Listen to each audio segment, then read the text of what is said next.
welcome to the start of our show. Now, our first guest is an author, and he's from here in Arlington, Massachusetts. He wrote this book. It's called Tribute, The Dark Side of the Mood, My Life in a Tribute Band. Ladies and gentlemen, please welcome Arthur Orfanos. Yeah, buddy. Yeah. Hi, Arthur. Hey, how you doing? I'm doing great. Happy birthday. Oh, thank you. You had to let everybody know. Yeah. Young guy. My dad always likes to yell at the age and make me upset. 20 now. Yeah. Oh, Thank you. Arthur, let's talk about your new book now. Sure. You were in a tribute band, and you guys played music from Pink Floyd. yes. And how was your story in the book here? What can people find when they're reading this? Well, it's a variety of issues. It's basically, obviously, about my experience in a tribute band, but because of the, I guess, the severity of what happened to me, it stems into the legal aspects of the industry, all the way to music piracy, and also identity theft issues that I was victimized by. Now, let's talk about what you had mentioned here about piracy. Yeah. Because something real serious happened. We all know about Napster and how people were taking music and the music industry got upset. But when you were playing with this Pink Floyd tribute band, you saw something that was real piracy. Someone had stolen files from Pink Floyd's computer. Right from their equipment. Right from their equipment, and they were giving those files to you to play. And what did you think about this? It's hard to explain. Yeah. Even as I say in the book, it's 10 years later. Even when I think about it now, it boggles my mind.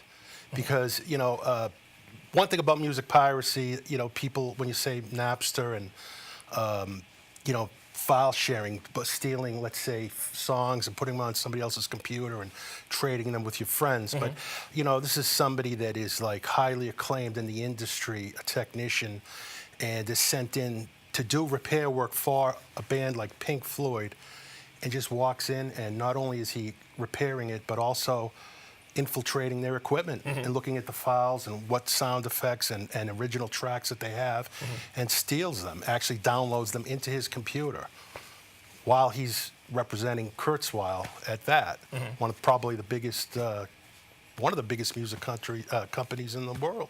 And the funny thing is the band obviously was like, "Oh, hey, we have these files. They're Pink Floyd's files," but you were the only one that said, "Hey, this is wrong." Yeah, I just couldn't really believe their outlook. This guy joined our band. We were in between keyboard players and passed the audition. He was a great player, and it came, as I mentioned in the book. He said, "What do you use for sound effects?" For those of you at home that may not be too familiar with Pink Floyd's music, it's very, they use a lot of ambient sounds, a lot of sound effects.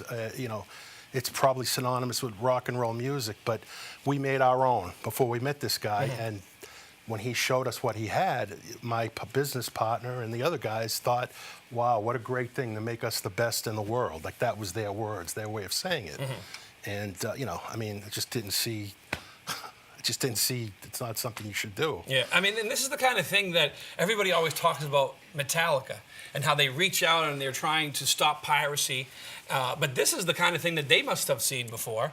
And isn't that why they react the way they do to this music copyright stuff? In a way, I think. It's a little two different issues. But, in the music industry, like every entertainment industry, one thing people should know, the artist always gets paid last.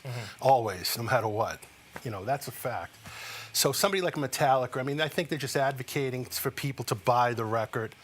Because when you buy an album or a record, you really, people might buy the new album and record it on a tape and play it in their car.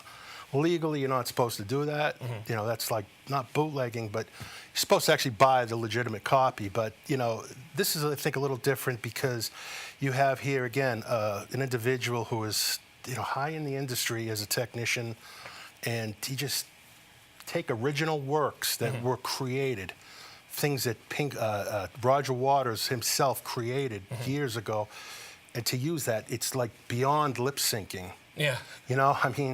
I make a joke in the book and make a comment when we did a show, we might as well just let the CD play back and played air guitar. What's the difference? Yeah. People are paying money to see you perform. And the other hand is, from a musician's point of view, what's the point of spending your time learning how to play an instrument? Right. Unfortunately, not all of us are going to succeed at the highest level. But again, I mentioned in the book, take something like Moby Dick or, Walden Woods, any other book, and just put your own name on it and publish it. You have a guaranteed success. Right. It's the same thing. Now, if people want to find the book, where do they go online?